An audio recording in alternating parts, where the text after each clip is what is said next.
Hello. No, not at all. Real talk. My goal is to ask you some questions you've never been asked before. I want to take a stroll through your mind. Ready to get vulnerable? So, Kriti, we've never met before. Yeah. It's the first time we're meeting. I'm such a fan. But I've seen your podcast. Oh, thank you. And I've seen a lot of your work. I'm such a fan. But we've never met each other. We're essentially strangers. So I want to start by asking you a question as someone who doesn't know you at all. Okay.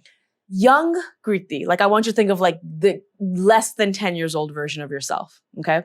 What would she be shocked to learn about the current Kriti right now? I think the fact that she's an actress, because young Kriti was very shy, major stage fright. Really? Took a very long time to open up, would hide behind her mother's dupatta when people would come home. So yeah, she would be extremely shocked to know that this is what I do for a living. Wow. Yeah. So yeah. When did you stop being shy? Because you don't seem shy at all. No, you walked here full confidence today. You know, it's weird because I was talking to, I think, my mother recently about the fact that there are certain things that you try and change about yourself, but you can't completely get rid of it. Mm-hmm. Like, I think I was always a very shy kid, someone who, could get bullied, someone who was just, she was nervous when she got on stage or in front of people. And I have over time, I think, tried to teach myself confidence. My first photo shoot as a model, my first ramp show as a model, I messed up, I wasn't good. And that feeling was terrible. And I came back home crying, And I remember my mother constantly, because, moms know you the best. Mm-hmm. So they're also very protective. They know your weaknesses. And she was like, I don't think this line is meant for you because it needs you to be extremely confident and extremely thick-skinned. Mm-hmm. So look at like Priyanka Chopra and look at this person and that person.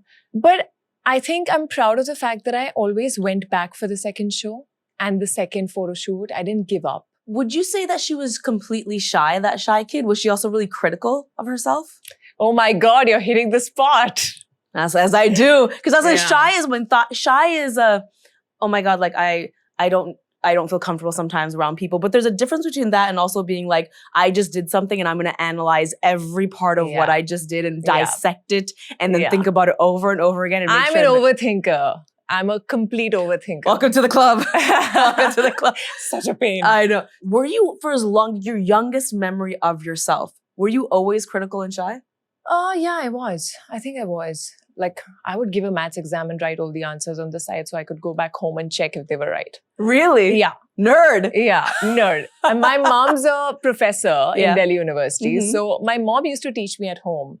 And she would actually check all the answers. So I was like, I think I was conditioned and grown up like that. Okay, got it. I had a teacher at home also to go back to. Correct me if I'm wrong. You were an engineer, then a model, then an actress. 3 very different things. Yeah. And very difficult to do. You did not one, but all 3 of them. So what happened first? Engineering? Yeah. Why engineering? I actually don't know why. Because I feel that at a very young age, we all are sort of pressured to like, oh, who do you want to be? Mm-hmm. What do you want to do? And sometimes we don't know, but now we have to choose something. I was good at science. My mom's a physics professor. Mm-hmm. So I was like, okay, maybe electronics and communication, not knowing what the person would do. I don't even know what electronics and communication means right now. Yeah, people think we change bulbs, but no. Okay. I don't even know that. That doesn't happen. Every time I tell someone, they're like, oh, can you change this bulb? I'm like, there is a difference between an electrician and an electronics and communication engineer. So yeah, but I found some interest in the communication part of it, which is like mobile communication and all that. But it wasn't really my passion. I was just doing it because I could be good at it. And then modeling was also not something I ever thought of or wanted as a career. Mm-hmm. I did it because I just wanted to try something out. If not anything, it'll be a great experience. It'll be something, And I just got into it with a fluke. Like it was really like my sister clicking some pictures of Don't you love when a hot person says it's a fluke? No, It's not a fluke, it's trust you're me. hot and you're tall. Trust me, if you would see those pictures that my sister had clicked, actually, I'm like, what is this? Firstly, like, what am I looking like? I want some home clothes, did some shitty makeup, and my own hair. And I'm posing in some corners of my house, sitting on a cabinet and all. They're like really hideous pictures. I don't know why they selected me in those pictures, but it's some eye fresh face contest or something. And I actually applied for that because I wanted to get a portfolio by Dabbu Ratnani, and I knew that it was really expensive and I couldn't afford it. So I was like, oh, okay, this might give me a free portfolio. Let me try. And it happened. And then I was just modeling while I was still studying. So, it was just more like a hobby. So in engineering and in modeling, would you admit are two things that you weren't necessarily passionate about? You just kind of did them. Yeah. Were you still driven in those things? Yeah. For me, I think I've always been like that. I don't think a maths exam would really do anything in the long run in my life. But for me, it is important. So if I'm doing anything, I have to give my 200%. And it bothers me if I don't. Well, let's dig into that for a second, because it's like looking into a mirror. Yeah. I'll tell you a story. My first ever job was at a fast food place called Harvey's in Toronto, Canada. And it was my first ever job. I was like 15 years old. And I remember there was like a slow day one day, and everyone else that was working, they were just talking and hanging out and chilling. And I was just crouched down refilling the forks. I was like, I have to refill the forks. And the boss, who was also just hanging out, she looked at me and went, "You're always working so hard." And I have this core memory because I paused and I looked around. I'm like, no one else is actually working. But I have a compulsion that if these forks are empty, I have to fill the forks. Like, there's no way these forks can be empty. I've always been like that. No matter what the job is, I always have to give it 100%. Sometimes it doesn't even make sense. The effort I'm putting into something. Yeah, sometimes it's not like that important, but you're stressing about something. It's a blessing and a curse. It is. That's what I say. When you didn't get 100%, or the first time you modeled, it didn't go well, were you just sad, or did it affect your self-worth as well? Of course, there are moments of self-doubt. Like my first photo shoot, I had not even done a portfolio back then. And the photographer actually was a very, very sweet and a very known photographer in Delhi. While he was clicking, I was feeling nervous and I could feel it wasn't the best. Mm-hmm. And he just asked me, "Is this your first shoot?" And I was like, oh my God, he knows. That means he knows. That means I'm not doing well. I felt like a little self-doubt of, I don't know if I can. It's interesting that you went from engineering to modeling to acting, because in their own way, each of those things has their own set of struggles and inequalities. Especially if we're talking about like gender and women and men, I imagine, were there a lot of girls and women? Not at all. Very few. Yeah, it was probably you and it's like mostly men. It's like 4 girls in a class. In which one of those industries have you faced the most hurdles around? Film industry, for sure. Talk to me about that. I mean, in general, I feel like, firstly, when I started off, whether it is the kind of roles written, now it's getting better, of course. A lot of women are also choosing media stuff to do. They don't want to just be like the love interest. But many times I feel like when in the beginning there was a script being narrated, the female character would not be well written in terms of what does she do for a living, where does she come from? Who are her parents? What is her family like? Not much. Sometimes it's just the love interest. Mm-hmm. And the films were very male-centric, which most of the films even now are. It's getting better. I would still, again, say that. And just the little environment of how a man's treated and how a woman's treated, especially in the beginning when I was also not so known, I've seen it more. Whether it is... so I'm known for asking questions. I love that. We're going to get along great. Tell me the questions you asked. I'm known for asking questions to my director on set. I feel I am curious. I've always been. And I think that's the only way I've grown, through, because I didn't know acting. I've not done any kind of like theater or whatever before. I've learned everything on the job. So for me, that's the only way of growing. And I'd rather ask questions than be like absolutely dumb. So I have been very curious, and I feel like when a woman asks questions, it's like, "Kitne sawal पूछती है ये? अरे इसके अभी 50 सवाल शुरू हो जाएंगे." You know, it's more like, or she's going to come with her 10,000 questions. I think there's a conversation like that. Versus when a man asks questions, he's really involved. So I think that is one major difference I felt.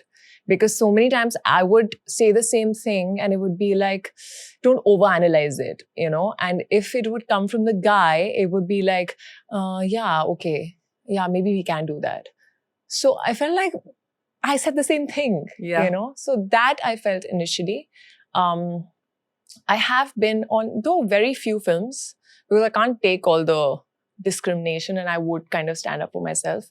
But many times, like small things, whether it's the kind of room that a male actor was given, you know, and the kind of room you're given, or the kind of car that you're given. My point is, I don't mind a smaller car also, or no, a you smaller should tell them room. you're tall. You're a tall person. You need a Rolls Royce. Duh, she's tall. She needs a Rolls Royce. Come on. So I feel I don't really care about the car so much or the room, but don't make me feel less. That's the only point. Yeah, I think that's totally fair. It's not that I require this, but I require being treated fairly. Yeah, that's what it is. Yeah. Yeah. So those little things, many times, like, of course, when it comes to senior actors, I totally get it. But when it's not so senior, sometimes, you know, even the ADs have a tendency of calling the girl first on set. Like, but is he ready? Because if he's not ready, why do you need me on set right now? And I feel like people don't even realize that they're doing it. They don't realize that they're a little more scared of the male actor and, his timing and, you know, but he's been waiting. But it's not so much for a female actor. I think sometimes we can be taken for granted. You know, before I started acting, I was an extra on sets. And I have told this story before, that I was an extra on the Sonam Kapoor, Akshay Kumar. Please notice I said Sonam's name before Akshay Kumar's name. Thank you. But I remember being on the set and she just kept repeatedly saying, she's like to the director, she's like, I really have to go to the washroom. She's like, I have to go to the washroom. I have to go to the washroom. So Akshay starts coming. He's coming 1 second. We're going to shoot the scene. 10 minutes, 15 minutes, 20 minutes go by. And I remember she just looked at me and she goes, see, this is a man's world. And she didn't even know me, but she says, but I vividly have this core memory. And this poor girl. To pee. Yes, all she wanted to do was pee. And he was like, no, Akshay starts coming. No, I just go and pee. That's interesting. So you do stand up for yourself. You speak out on many sets. times. You know, sometimes when I haven't, it's actually a thing. I feel like gender discrimination bothers me so much that if I didn't stand up for myself, I feel like it really bothers me for days. Like, so there have been times when I felt less valued, and then I reached a point where I did stand up for myself. There was a film which was being promoted, and I just didn't feel like it was being promoted in a fair manner. The male actor was kind of deciding where I should come and where I shouldn't for the promotions, and I suddenly found that so weird and almost disrespectful that I was like, okay, fine, you know, you think you don't need me for promotions, maybe you should promote alone. And I kind of stepped back. Yeah, do it alone. It's fine. Take it all. And did he do it alone? To a large point, after which the director called me, really requesting to come for one event or one thing. And I just went because I'm also ethical in my core. Yeah, I'm like, okay, fine. Now he's calling, he's requesting. I can't say no to his face. It's not his fault. So I did go for one thing after, but a lot of it I kind of just backed out. Yeah. Young girls that are watching at home, I don't want them to think it goes 0 to 100. I am very outspoken when I'm dealing with discrimination, but I wasn't always like that. But I am not very good at picking my battles in that way. Like any bit of injustice actually makes me stay up at night. I'm arguing by myself in the shower. I'm like doing the argument over and over again. Like I'm really bothered by things. And so if I'm not able to speak up about something, that's the only thing that bothers me more. And so I want to ask you just very genuinely, of course, you're such a strong woman. Of course, you're outspoken, but there must have been times, and still there probably is some times, where you don't speak up because it's not always easy to do. Yeah, it's not. Yeah. Yeah, there are sometimes really powerful people involved and you're not in a position where you can actually voice every little thing. And sometimes you have to kind of tell yourself that let this one go, it's fine. Do you ever feel like there's been a time where you were forced to express gratitude or forced into a situation of gratitude and really you just wanted to be angry? I don't think I want to say this. You don't have to say the specific. I'm just Yeah, of course, there's been times, right? There are times when you are showing gratitude, but deep down you feel like you've not felt very respected by this person. Yeah, it has. And it's been hard to kind of, but I think there comes a point where, you know, after feeling all those things and feeling like, why can't I speak up, and I can't in front of this person maybe, I came to a point where I was like, I'm going to choose to not be around them. You can always. Right. It's always a choice. Right.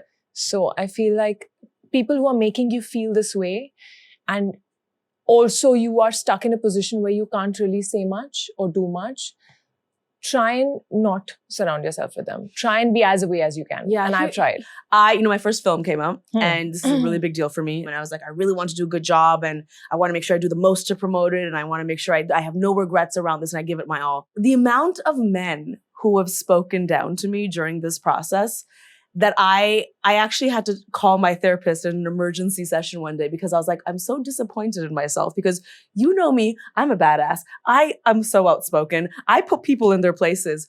But when this man spoke down to me, I said nothing, Kriti. I just sat there and I took it because in my brain, what I was thinking was, this person controls this movie. I am not allowed to be mad at this person. Yeah. And I'm supposed to be grateful. Yeah. Because I don't want this person to screw me over. And it was the worst feeling ever. It ate away at me for weeks, being like, I can't believe you didn't speak up and you let someone talk to you that way. And I think the issue is that we teach women to be grateful before we teach them to have boundaries. I think it's not just grateful. I feel like in any industry, there's a lot of power play. So at times when someone is at a much higher position, you speaking up at that point is going to give you a little bit of satisfaction. But you also have to be smart because it's also going to affect a lot many other things. So you got to choose. Right. Sometimes all women have to choose that way. Totally. And it's not just women. I feel like, I'm sure even men. Like in any other industry, I'm sure everybody has a boss. Even men at some point would feel like humiliated or wanting to stand up for themselves. And they can't because he's the boss. Yeah. So yeah, you got to choose at least some battles. You know, I always believe we all have like a light inside us. And I feel like the light will start diminishing if you keep taking the insults or if other people are not valuing you and you're taking that, you're somewhere not valuing yourself. Where do you think you learned that from? You know, I was actually as a kid bullied quite a bit. Really? For what? No, like I remember these little moments and now they come back to me because I'm like, I think you also do that. I go back to why is this affecting me so much? Every time you feel bullied, you know, in any situation, why does it eat you up so much that you couldn't stand up for yourself? So I feel like these little things that happen in childhood, I feel really affect you in the long run. So every time I'm not able to stand up for myself, it kind of takes me back to that kid. And I think that's why I always feel that I want to stand up for myself, at least in some situations, because otherwise I'm going to just really shut down like her. That's really sweet. You're basically being the person your younger self needed. Yeah. Oh my God, that's a beautiful thought. Yeah. You're parenting your younger self. Yeah. I love that. You've also made a lot of intentional choices in your career. I think you said that, you know, you don't want to do item songs. Been very intentional with the roles you take on. Has that ever been scary? Like, do people around you encourage you to do those things? Like commercial blockbusters? I've done it all. I've made all my mistakes, honestly. Okay. I'm assuming not all. Mistakes never end. I'm going to make some more, I'm sure. But different ones, hopefully. Hopefully. That's all we can hope for, that the mistakes are different. Yes. They should be different. Yes. But firstly, I don't like the word item songs. Yeah, neither do I, to be honest. Yeah, because I personally love dancing, you know. And whenever I'm given like a really good song, I want to go all out and I want to really dance my heart out. Yeah. So I love dancing and I've never really said no to an item song for like... Educate me actually, because I'm not, everyone throws around the term item song. What do they mean when they say item song? I don't know. And why are the songs done by men, not item songs? Why? I mean, we're sort of objectifying when Shah Rukh Khan does Darde Disco. I was literally about to say Darde Disco is the first song that came into my mind. I mean, you're obviously like looking at him and he's looking amazing and hot. But why is that not an item song then? That's a great question, huh? So I feel like it's not, I mean, it's a loose term that people have just given to songs and they feel like, oh, she's looking like an item girl and all. Right. But at the end of it, they're dance numbers, and I love doing dance numbers, provided they're done in a good way. The audio is good, the choreography is good. It's not done to just like titillate people, but it's done to just like Chikni Chamini, I think is amazing. Like, I think she's done such a great job. It's so hot. So if something like that comes my way, it's not like I'm averse to it. Has there been any role you've done where you were nervous to do it because you're like, I don't know, this is a little risky for me. I don't know if this is the right career choice. Or because as an artist, something I always find is I have two brains. One is the sensitive artist passion where I really believe in the story and I love this art and this is going to fulfill my soul. And then the other side is is it going to be good at the box office? Is it commercial? Is it good for my brand? And they're constantly at odds with each other. See, we are obviously thinking about it being commercial enough for people to watch it. I don't want to make movies that only I'm watching. So I do want people to watch it. Yeah. So that commercial aspect always comes to your mind. But I feel I've been more scared when I'm doing a film for not the role, but, oh, this is a commercial project. You're more scared. I've been more nervous because then your belief in the film is not really so much there. You're doing it for other reasons. And those other reasons are not in your hands. You don't know if it's going to do well or not. That's not in my hands. Am I going to really kill it in this role? Is this role exciting for me? That's in my hands. So I feel like when you don't come from a film background, especially, there's no one at home telling you what is good and what is not. You do have like a set of managers and an agency, and there's a lot of noise, and there's a lot of like, oh, look at this actress and she's done so many of these kind of films and it's all 100 crore club and all of that, which now has become passé because 100 crore is nothing now. So you should, this is a great announcement. A lot of times they say that. It's an amazing announcement and it's going to do great at the box office, and it's fine. You got to mix it up. You got to do some of these where you don't have much to do also, but the film's going to be a hit. You need a hit. And I have sometimes succumbed to that and been like, okay, maybe they know better and I can't only do Mimi, I need a mixed bag or whatever. And whenever I've done those films, I think it's God's sign because they've never worked. Really? Yeah, they have never worked. It's never been a hit. So then I was like, okay, maybe it's a sign that this is not my path.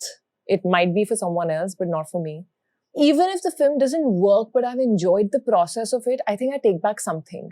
I've grown as an actor, or I've, just been in the company of really talented people that, I've enriched myself, like you said, with conversations. Something I take back. If it's not a hit, I've not enjoyed the process, I've sleepwalked through my character, and it's not been enriching in any way, then what do you take back? Nothing.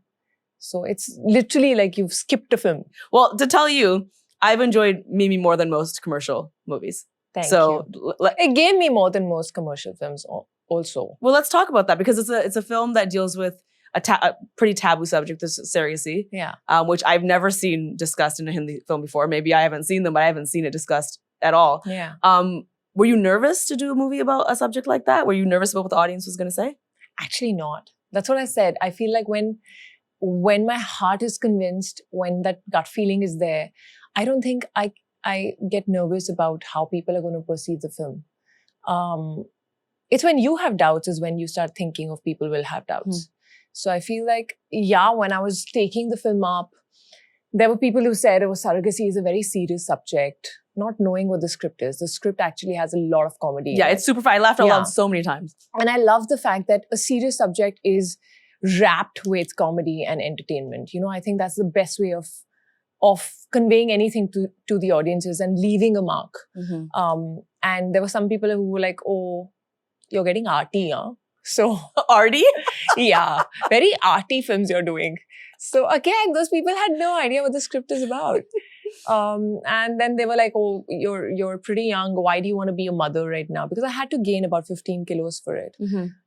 It's not a usual state that a heroine would want to look like and all. And so they were like, oh, you're becoming a mother, so it ages you and this and that. I feel like there was too much chatter, but none of that really got to me because I was just so excited about the subject, about the story, about the arc of this character, about shouldering a film like that for the first time in my career that I was craving for so long, but I never got the right one. So I think I was just too excited, and I just knew that if I'm jumping into this, I'm going all in. Mimi was also like unmarried and this young girl who wanted to be an actor, and she got pregnant because she wanted money. It's a very different zone.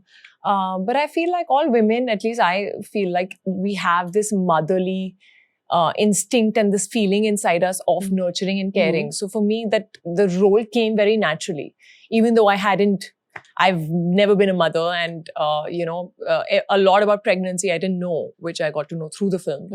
And I would like question things like, but she's had a baby, how can she just leave her career? Like, it was a major thing in my head, like why she stopped dreaming.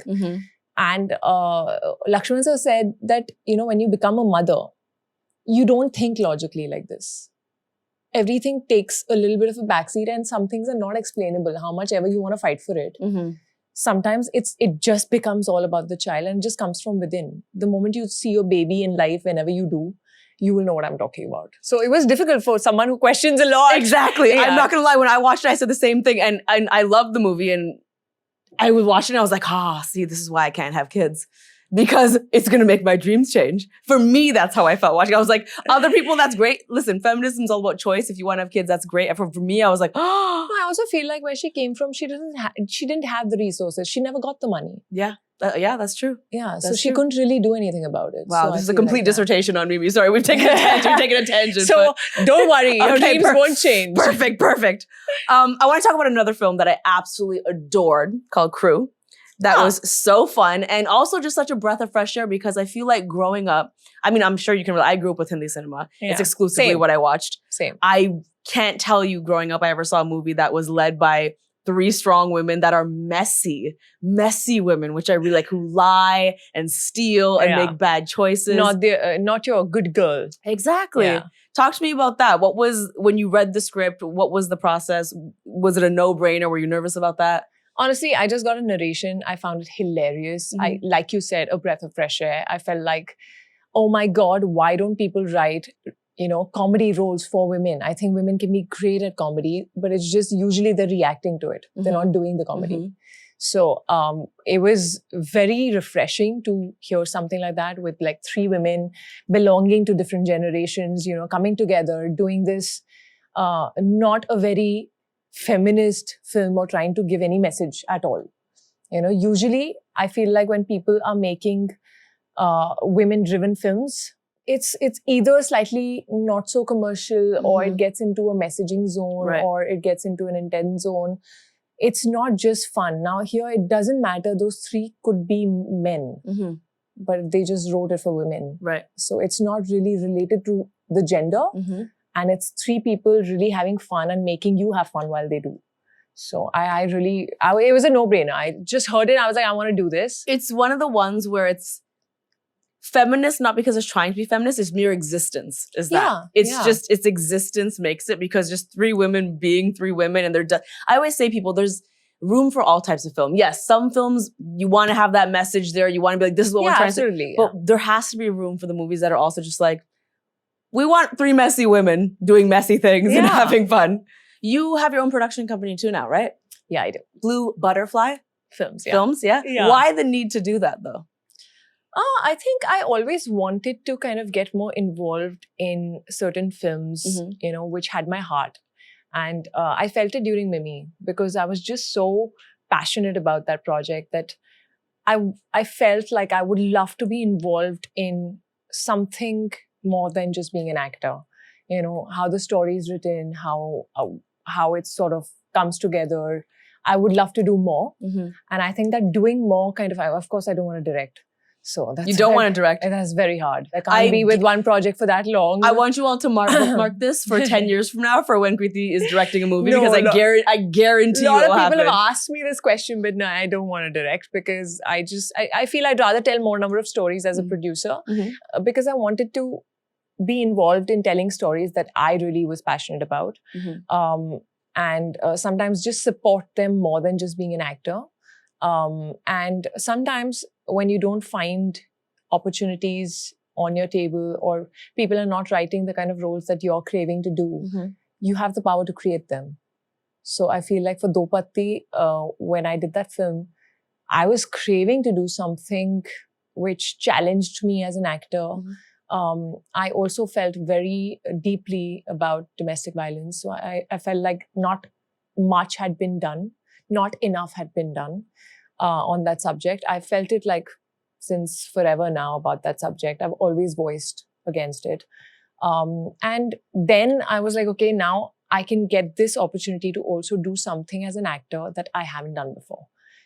So it's a double role and it's got so many layers. There's so much to do. And after Mimi, I felt like I was trying to find a film that could take me that deep. And I didn't. Everything was a little surface level that was being written. So there I got involved with Kanika, the writer, and my co-producer, and we kind of created this film. It's the exact same reason I started my production company. I feel like it's very women to be like, it doesn't exist, so we're going to make it ourselves. Yeah, exactly. But it's a lot of work. Yeah, it's a lot of work, but it's a worthwhile endeavor for sure. I want to talk about Dopatti for a second because it was a really important film. It was also very intense. It dealt with a lot of heavy subject matter. What surprised you most about how audiences reacted to that? There were some people, I wasn't surprised, but I was a little overwhelmed with the intensity of the reaction. So when we kept a screening, just like my close people, friends, who'd love to come and support and watch the film with us, there were so many who came out crying and really like either they'd gone through it or someone's mother had gone through it, and they felt a very deep connect. And one woman came to me who I know very well, and she said that had I seen this film before, and she's out of a toxic relationship, and she's like, had I seen this film before, I would have gotten out earlier. And that broke me. I was like, oh my God. That's why films matter. They can actually do so much more. They can start conversations. They can sort of change the way you're looking at an issue. They can go so deep that you feel like you can leave a relationship that somewhere inside you want to, but you're not able to. Yeah, even topics like surrogacy or adoption. I think at the end, the last slate of Mimi, which talks about if orphans had a separate country, would be the 9th most populated country. I feel like that just gave me goosebumps. So I feel movies can really do a lot. Of course, there have to be a lot of those movies that just entertain, that you can watch again and again. It's like Friends. Yeah. Like I can watch it over and over again. It's my happy place. 100%. Absolutely comfort. Yeah. Not to be too heavy, but I think it's important to bring up, when you talk about films like Dopatti, through my fund, Crown Island Fund, we do a lot of research. And one of the things that when I read this stat broke my heart, and I didn't know how to think about it admittedly, and I want your take on it, is that according to a survey, 1 in 2 people in India, and a lot of those people being women, think it's okay for a husband to hit a wife. Yeah. So a lot of wives thinks it's okay too. And I don't really know how to reconcile that sometimes because I come here, I was not born here, I do not live here. I, of course, don't believe anyone deserves to be hit by anyone, but I don't know how to combat some of that mentality. And the best I can do is try to make movies and try to have conversations. But I guess, I don't know, I sometimes feel I'm like, should I give up? It feels kind of disheartening when I hear things like that. Yeah. Does that impact you when you decide to make movies and things like that? Yeah, of course. I feel like, but I really believe that a lot of issues surrounding women, I feel the first way and the only way to kind of break through is by women understanding the issue. Because a lot of women don't find it to be an issue at all. Because we're conditioned and we're taught like that, and we've seen it around in our family, whether it's a marriage that's not working, you're always told that it's okay, you have to adjust, and things like that. I feel marriage being such an important thing, firstly, in India. It's like, it's a question that starts from, your whatever 20s, when you're getting married, and it just goes on till you get married. So I feel when it comes to even domestic violence being okay, a lot of women have probably either seen it happening around, grown up with parents where they saw their mother being hit by the father and mother taking it and being okay about it and still caring about the father, still doing everything, where, it then goes into your system that maybe this is how it is. So I think it's important through these films to kind of at least shake them up a little bit and say it's okay. That's why I feel like whether you're a man or a woman, you need to be financially independent. Half the time, the woman is not leaving because she has nowhere to go. Mm-hmm. Because she doesn't know what to do. Because the man is the provider. And now if she leaves this person, how's she going to live or take care of her kids? It just surrounds so many of these questions which are all related to money. Mm-hmm. So I feel like it's very important for especially women to be financially independent, because you should never, ever be dependent on anybody for your basic financial needs. Mm-hmm. Totally. I agree. There's a lot of unlearning that's involved in a lot of this, because I think we all accept certain things. And if there's a general rule of thumb is we should question everything that allows injustice to happen. Yeah. Is really what and it is. firstly, realize that it's an injustice. Right. Exactly. I don't think a lot of people realize it. Yeah. Because it's familiar. What's familiar is not always right. I always say that. True. You do a lot of work with the UN, as do I. Yeah. You were named, I'm going to read off the card. It's a very complicated title. UNFPA, India's honorary ambassador for gender equality. Rolls off the tongue. The UN's very good at easy titles like that, I can tell you. True. But you said in one of your speeches that it's really important for women to innovate, but we don't allow women to innovate because we don't give them the resources to do it. Talk more about that, because I've never heard someone talk about the importance for women to innovate in that way before.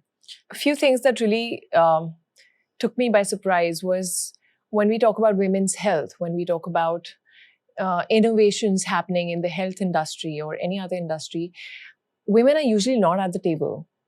And it's strange, because if they're not at the table, then how are you taking decisions about their health? An average body is a man's body. Mm-hmm. It has been for a very long time. So drugs that were tested on men were actually given to women without really realizing the repercussions, the effects on a woman's body. A woman's body, we all fight about like men and women being equal and all of that, but biologically, physiologically, we're not same. They're different, yeah. Yeah.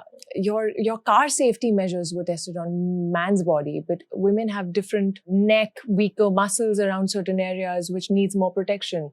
And if everything is tested on a man, how is it going to be beneficial for a woman? So it's very important for women to be at the table.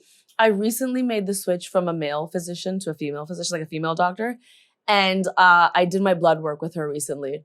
And she was going through my blood work. And I was like, yeah, normal compared to this chart. Normal. She's like, this chart is for a man. Yeah. She's like, your whole life, this chart you've been looking for. She's like, these are for men. Yeah. This doesn't apply to you. Yeah. And it's crazy how I've been living my whole life thinking that my numbers for this are good and my numbers here are bad. She's like, none of this applies to you. It's crazy.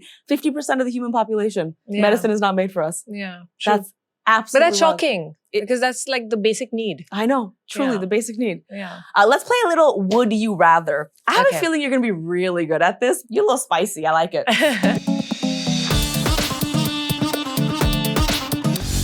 going to give you two scenarios. You're going to tell me which you would rather do, okay? And then I'm going to dig into it a little bit. Done. Would you rather your search history be leaked or your notes app? Notes app. You want your My notes app has basically poems. Poems? That's so cute. Mainly poems. That you write? Stuff that I've written or some rubbish stuff that you'll never understand. So that's okay. Wow, you're better than me. My notes app has some shit in it. It's got, oh yeah, I'm feeling a type of way. Do you use it like a journal? I sometimes. It's honestly an array. Sometimes it's like groceries, somebody's name, and then like a deep thought. What? Like note to self, seek revenge on this person. You know what I mean? Like my notes app has got some stuff. Okay, so your notes app would be like, that's good poems. Maybe it would publish into a book. Perfect. Would you rather go on national television with no makeup or share your bank balance with the world? I don't mind going no makeup. Absolutely okay. Just the lighting has to be good. Would you rather date someone who can't take a joke or someone who only communicates in jokes? Oh my God, that's a tough one. Definitely can't date the second person who only communicates in jokes, because sometimes it's not funny. Yeah. That is a tough question. That is a very tough question. Can't take a joke, only communicates in I'll jokes. be single. Yeah. Yeah. Cheers. I'll date myself. Would you rather have an honest friend who's too blunt or a hyping friend who lies a little bit? Honest friend. Any day. Really? Yeah. Any day. I'd rather have the honesty out than just like some fakeness. Because if you're friends you can't be honest with, then who are you going to be honest with? That's true. Yeah. I would want an honest friend with good timing. I'm that honest friend. Are you? That, I'm that honest friend too. No, that I know I'm learning to coat what I say with a little bit of sugar. Oh, are you But really it's going to be blunt? honest, but it just needs to be nicely put. So I can be blunt. So I can, and the problem is, I don't know why, but sometimes, like if someone's showing me their trailer or someone's showing me something, I'd first find what is not right. Because you're very critical. We've established this. Yeah. So I'd first say, yeah, really nice. But if this changes and all. And you know where this comes from? I talk about it in therapy. Being perfect. It is, I have an instinct, and my friends have called me out often. I have to fix things always. Oh my God. Like, we should have a chat after. They're not asking me to fix it. They're saying, watch this thing.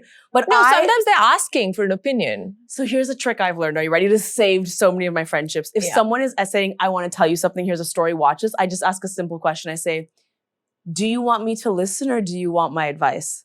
I just ask that question. Because sometimes they go, oh no, I just want you to listen. I'm like, perfect. Then I will shut the hell up because my instinct is to fix. Yeah. No, now there are some friends who probably, I know that they're showing me a trailer that is going to come out tomorrow or day after. Then I just shut up. Okay, good. I'm like, it's really nice. I'm so bad at lying. Yeah. Okay, very good, very good. Would you rather be known as too much or not enough? Too much. Me too. I get told I'm too much all the time. I love too much is great. Yeah. I get told I'm too loud, too energetic. I have too many needs. I get told all the time, too much. Too much is only too many questions. Really? Yeah. I don't think there's any other too much. Bluntness sometimes. Yeah. Would you rather run into your ex while holding hands with someone new or run into two exes together? I don't give a damn, honestly. It doesn't matter. Past is past. I'm not in touch with any Here comes ex. the blunt Kriti. Here she comes. Yeah, I don't really care. Because I feel my present is present and I am not in touch with any ex. I feel like... Love it. Yeah. Healthy. Would you rather sit next to the relative who asks about marriage or the one who comments about weight? We know both exist, so... I mean, I don't fluctuate much, so they can comment about weight. It's okay. I feel like I'd want to sit next to the relative who asked about marriage because I find it funny now. I just find it funny because everyone that asks me about marriage is in a marriage they complain about. Really? Yeah. Every auntie and uncle asks me about marriage. I'm like, you are fighting with your husband every day. I don't see that around me much, but like I want to take it to a point where I start like really seriously saying something that bothers them. Mm-hmm. Like, I'm not gonna.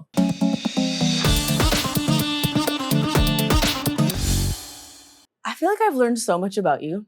And if I may, in the last couple of minutes, I want to ask you about something honestly, because I see myself in you in a lot of ways. I'm 2 years older than you, so I'm just a little bit older than you. But I feel like we've talked about a lot of things that I've really been reflecting on recently. You're obviously a very critical person. I am as well. I'm very self-critical. I'm very critical of other people. I'm very critical of my work.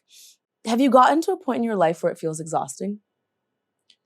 Yeah, of course. And I have also done some self-reflecting thing where I've been like, okay, I don't have to be perfect at everything. There are some things that you gotta consciously back away from and be like, it's okay. You know, you're also a control freak, I can sense.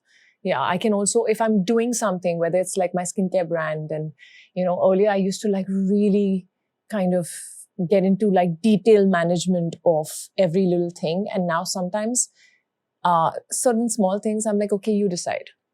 That you decide is such a breather for me. Yeah. It's important. Sometimes I think that I have an obsession, as outspoken as I am, as big of a feminist as I am, I think I have an obsession with being a good girl. I really do think... It's called the good girl syndrome. Yes, and going back to, I'm tying this all together by saying, it might have to do with the fact that, you know, we both grew up with Hindi cinema, and I only saw the good girl in Hindi cinema. Yeah. And I only was taught good, bad. Yeah. There was no in the middle. There was a good girl or a bad girl. Yeah.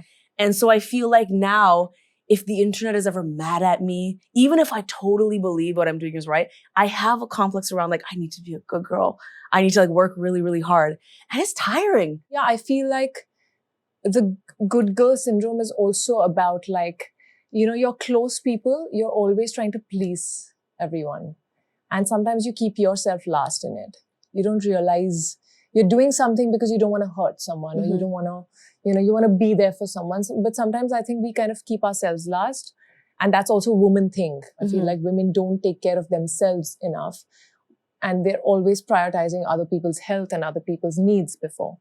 So yeah, it is exhausting. It's going to be, of course, if you're this critical and this wanting to be perfect in every little thing, sometimes you gotta, it is exhausting. And I reached a point where I was like, if you don't understand me, it's okay. I think that need to be understood is sometimes so strong that you gotta detach from it and be like, if you know me enough, you will get it. And if you don't get it, maybe you're not close enough. So it's fine. Yeah. Okay. Then I'm going to wrap up by saying, we know you have the critical voice inside you. I know I have the critical voice. I have many voices inside me. What would the loving, compassionate Kriti say to the critical voice inside of you? Don't be so hard on yourself, to say the least, actually. And it's okay. Sometimes you got to realize that 5 years down the line, it's not going to matter. So I feel like sometimes, and I do that now, where I step back and I'm like, is this really important? And a lot of times the answer is no. So I think that question is a good question because, I mean, now when I look back, it's fine if I got like 4 marks less in maths, man. It doesn't matter. I used to actually walk around when I was learning the syllabus for a test so much so that my feet would start paining and I'd be limping to the gate of the school. And I'd not eat and I'd like, my mother will just roam around behind me with a juice. I want to just hug that baby and be like, don't take so much pressure. You're going to become an actress and it's not going to make a difference. I want to hug her too. And as someone who just met you today and has only talked to you for a few minutes, what I would tell that young woman is you should be so proud of yourself. Everything you've done is very difficult.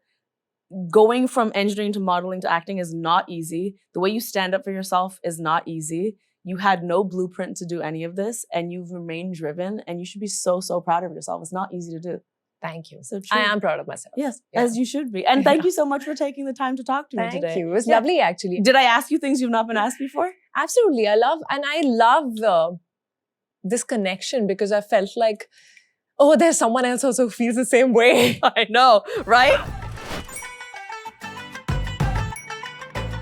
All right, Kriti, let the people know why should they subscribe to this channel. Because I think this is by far one of the most honest conversations that I've had. And I've really found a spiritual twin here. Someone who I really connect with. And I don't know about myself, but she looks hot. Oh, she looks hot too. Too hot, too smart, talented women. Like, comment, and subscribe.